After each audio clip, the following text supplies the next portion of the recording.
So, a very good morning to all of you. Today, we want to discuss the electric potential energy.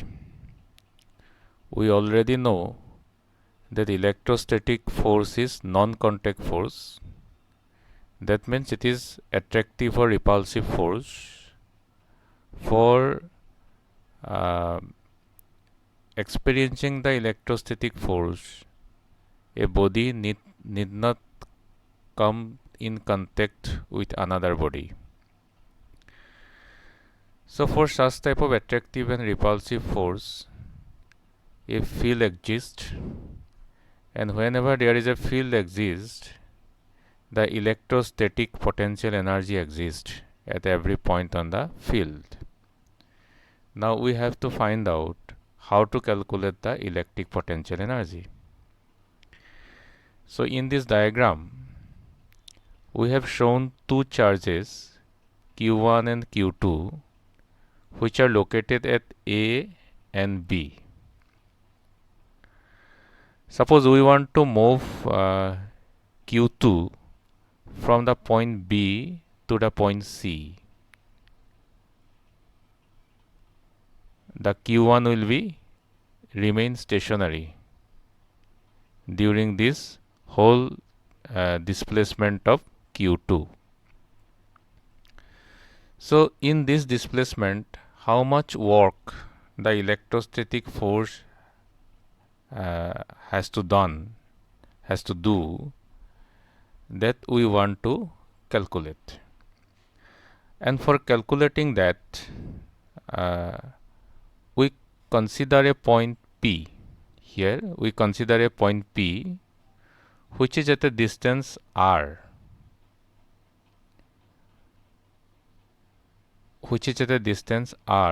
from the charge q1, and let us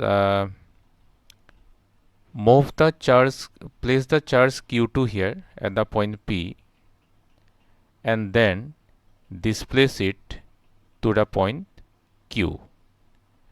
This P and Q are extremely close point, so they are separated by distance dr. So as we know, the electrostatic force acting on a charged particle depends upon the distance between the two charges. So as the charge moves from P to Q, its distance from the source charge Q1 will change continuously. As a result, the electrostatic force will change at every point during this uh, displacement. But if these 2 points are very nearly placed, if these are very close, then we can neglect the difference in the value of forces at P and at Q, and we can assume the force to be same at all the points in between P and Q. Okay, so if the charge Q2 is placed at the point P, then what is the electrostatic force? This point P is at a distance r from Q1. Q1 is considered to be the source charge. So what is the electrostatic force? Let us write it. The electrostatic force is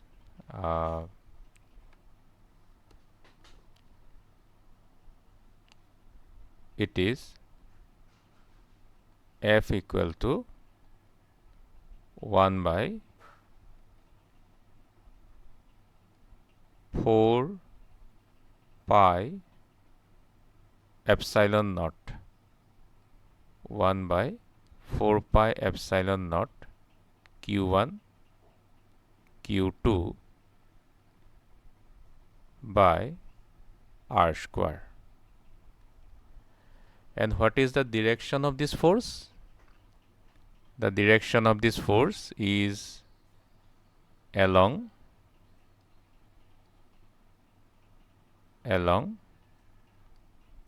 say P to C, PC. along PC.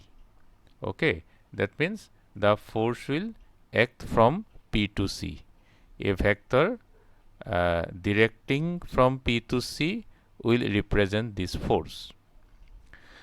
Now, the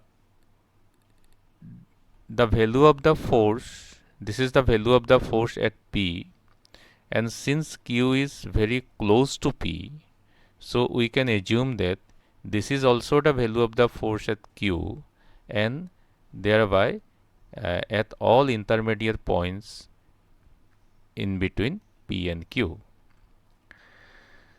So this means that during this small displacement PQ, the force is assumed to be constant. So if that is true, then the work done by the electrostatic force during this transition from P to Q can be found out by creating the dot product between the force and displacement. Now you see the force is directing along PC or along PQ, and the displacement will also be along PQ, and the displacement is dr. That means the force and displacement are in the same direction. So that is why the dot product of force and displacement will be equal to the simple product of force and displacement. So what is the work done by the electrostatic force? The work done by the electrostatic force during this displacement is, let us write it as dW. It is F dr. F dr. Okay. So if we put the value of F, then it is 1 by 4 pi epsilon naught Q1 Q2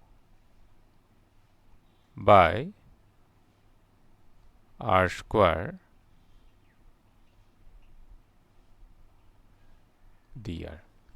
Q1 Q2 by R square dr.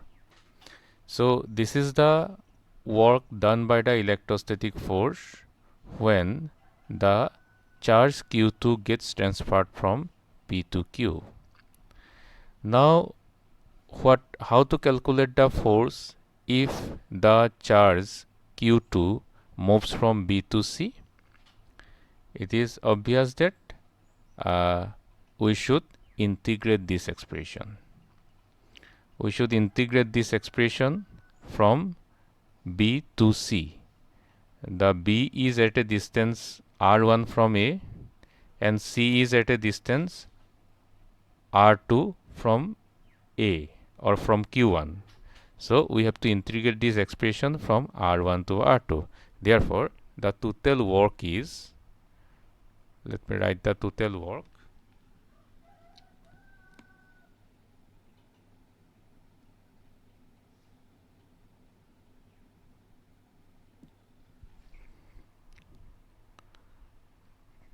Total work when the charge moves from B to C, the total work done by the electrostatic force W, it will be integration dW.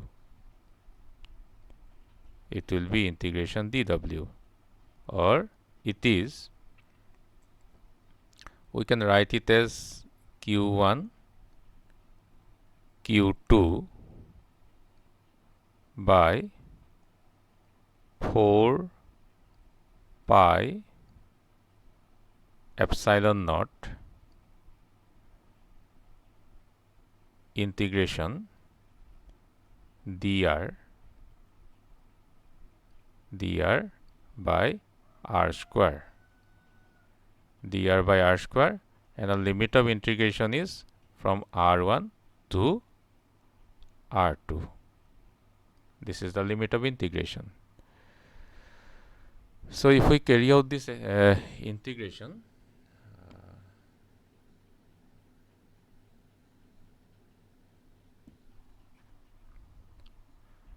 if we carry out this integration, the result will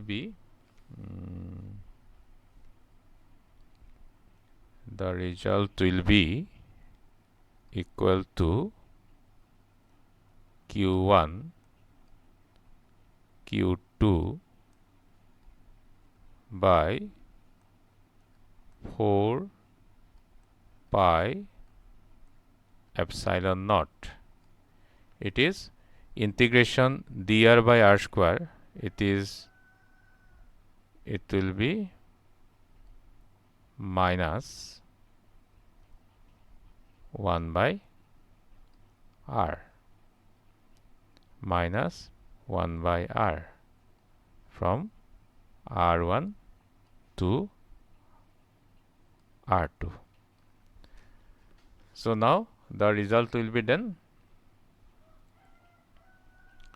The result will be, let me write it here,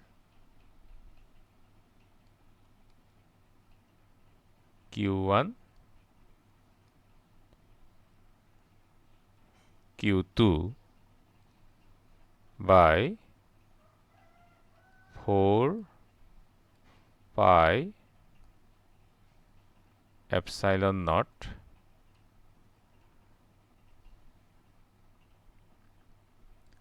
it will be 1 by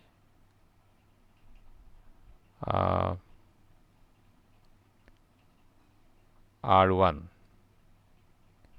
1 by r1 minus 1 by r2 1 by r1 minus 1 by r2. So this will be the result. So this is the total work done by the electrostatic force when the charge q2 moves from B to C. So how does the potential energy will change? We have got the work, but how to find out the change in potential energy due to the change in this position? So it is quite simple. You see, suppose q1 and q2 both are positive charges, then the force between them will be repulsive. So if q2 moves away from q1, then its potential energy will decrease. For a repulsive force, if the charge moves away, the potential energy will decrease. For attractive force, if the charge moves towards the source, then its potential energy will decrease. So as q2 moves from B to C, its potential energy will decrease if the force between q1 and q2 is repulsive, or the q1 and q2 are like charges. Again, you see from the work, the force is directing from B to C because it is repulsive force, and displacement is also taking place from B to C. That means the force and displacement are parallel vectors, so their dot product is positive. That means work is positive. It means that the work done by the electrostatic force is positive, but the potential energy will decrease. Or the work done is positive, but the change in potential energy is negative. Okay. Again, if we consider the q1 and q2 to be unlike charges, then they will attract each other. The force between them will be attractive. So the electrostatic force on q2 will be towards q1. That is, it will be in the direction from C to B, not from B to C. Unlike the previous case, it is from C to B. But the displacement is taking place from B to C. So the force is directing from B to A, but the displacement is taking from B to C. That means the force and displacement are oppositely directed. These are antiparallel vectors, so their dot product is negative. That means the work is negative. But as the charge is moving against the electrostatic attraction, so its potential energy will increase. So if the charges are unlike charges, then as it moves from B to C, its potential energy will increase, although the work is negative. If these are the like charges, as it moves from B to C, its potential energy will decrease, although the work is positive. So from this we have got that the potential energy, the change in potential energy is equal to the negative of the work done by the electrostatic force. If the work done by the electrostatic force becomes positive, the change in potential energy will be negative. That means the potential energy will decrease. And reverse is also true. If the work done is negative, then the potential energy change is positive. Therefore, the change in potential energy, for change in potential energy, we can write this expression.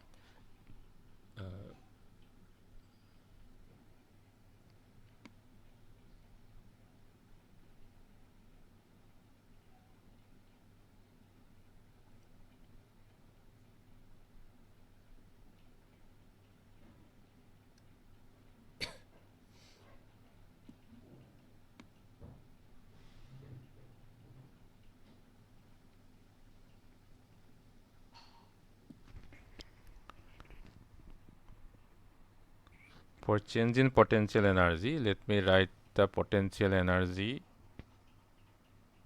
at C, U C minus U B.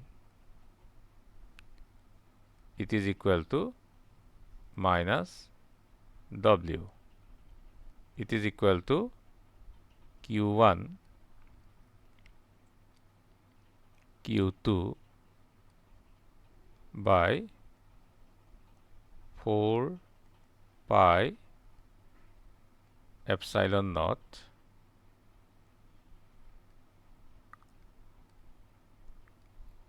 one by R2 minus 1 by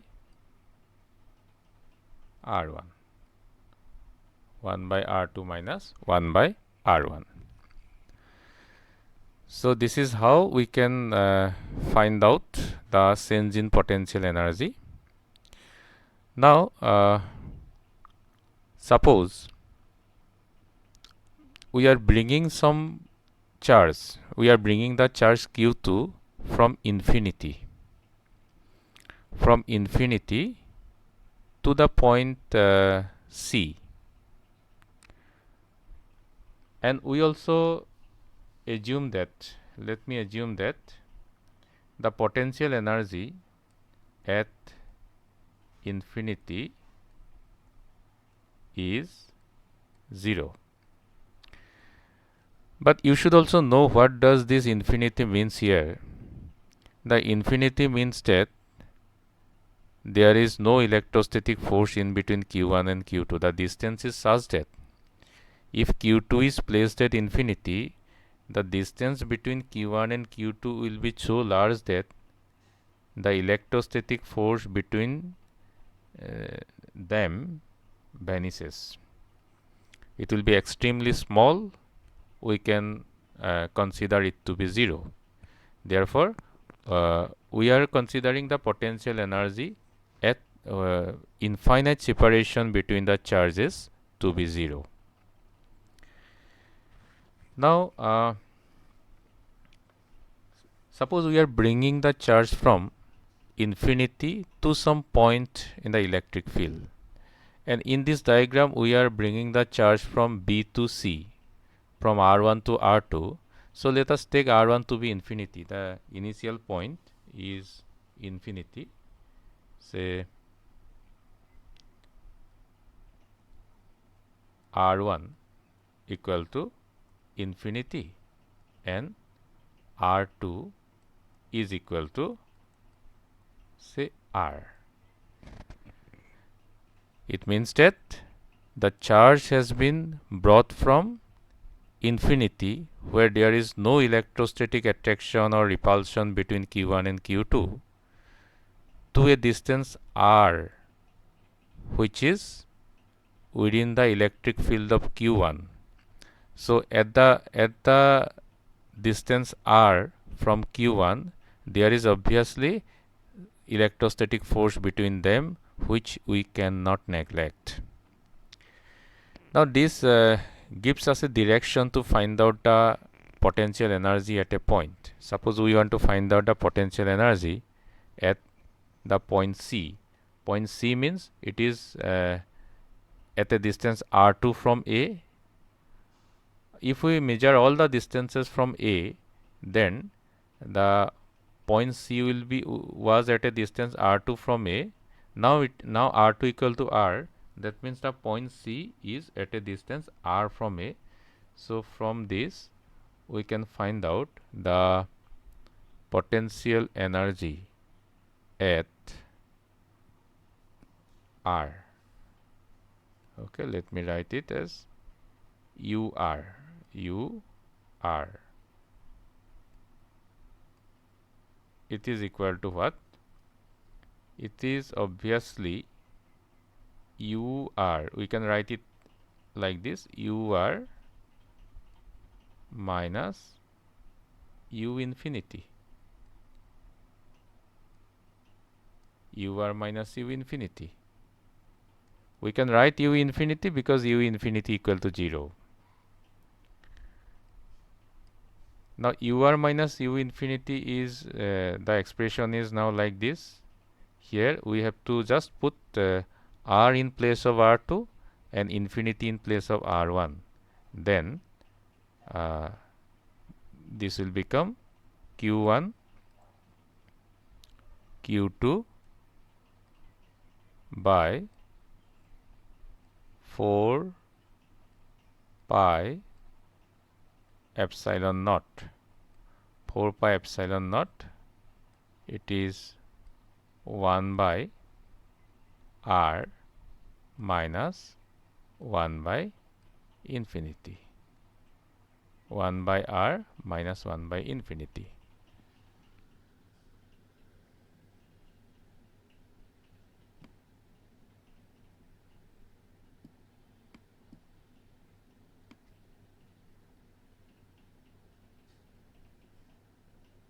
Let me erase it.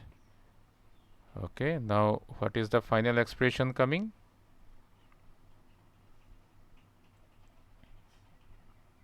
The final expression is, it is Q1 Q2 by 4 pi epsilon naught R. Q1 Q2 by 4 pi epsilon naught R. This is the expression of potential energy at a distance R from a source charge. Source charge means the charge whose electric field we are considering, which is creating the electric field. Here in this diagram, the source charge is Q1, which is stationary. Okay, so in this way we can find out the electrostatic potential energy at a distance R from a stationary charge. Now you see that if we want to bring that charge Q2 from the point R again to infinity, then we have to perform this amount of work, Q1 Q2 by 4 pi epsilon naught R. Okay, so here we have calculated the electrostatic potential energy between a pair of charges. But if there are a number of charges, suppose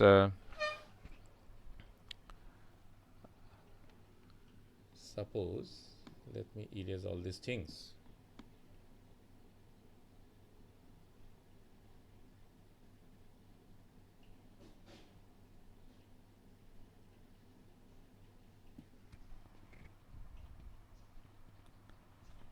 Suppose there are a number of charges.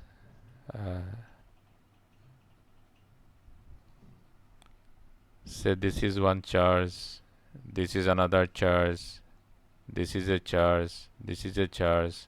Not just two charges, there are a number of charges. There may be millions of charges. Okay. Say it is Q1, it is Q2, it is Q3, Q4, Q5, Q6, and so on, and so on. So this is a system of charges where the charges are bound together by some electrostatic force. Now, what is the electric potential energy of this system of charges? How to calculate? We have already calculated the electrostatic potential energy for a pair of charges, and that expression is given here. This is that expression. Now, for finding out the electrostatic potential energy for this system, you have to consider every pair. Say Q1, Q2, Q2, Q3, Q3, Q4, Q4, Q5, Q5, Q6, again Q1, Q6, again Q1, Q3, Q1, Q1, Q5, Q1, Q4. Whatever be the number of pairs generated, you have to count all the pairs.